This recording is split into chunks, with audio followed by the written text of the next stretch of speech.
for joining us. Today we'll be discussing the condo market surprise, international buyers, and the outlook of the general market.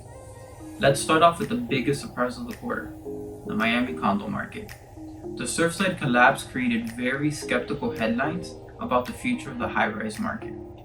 Our condo clients specifically were calling us left and right with the same question.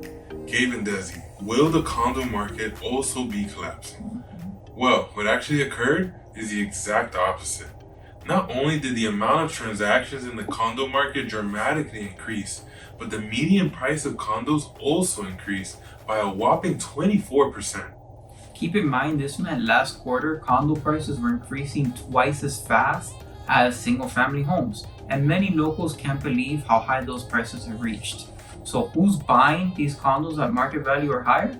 Well, even with the US borders closed right now, almost 14 million tourists have entered the United States in the past year. Florida has historically always been the destination where at least 20% of the purchases made by tourists, and this year has been no different. And unlike the locals in Florida, foreign buyers love condos. So much so that over 60% of foreign buyer purchases were condos.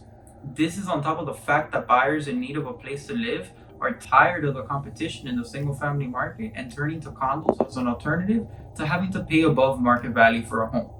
So the question is, can this never-ending demand be a trend we see in the next quarter? Well, the fourth quarter definitely tends to see less demand, but also with less inventory, as homeowners have family over for the holidays.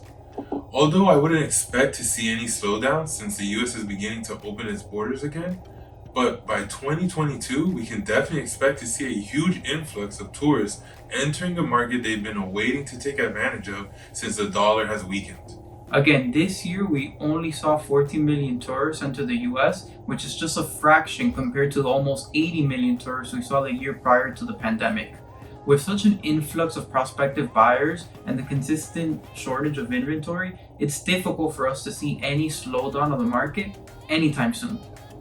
Well, we hope you enjoyed our quarterly market update. Don't forget to subscribe so you don't miss the next one, and we look forward to seeing you there.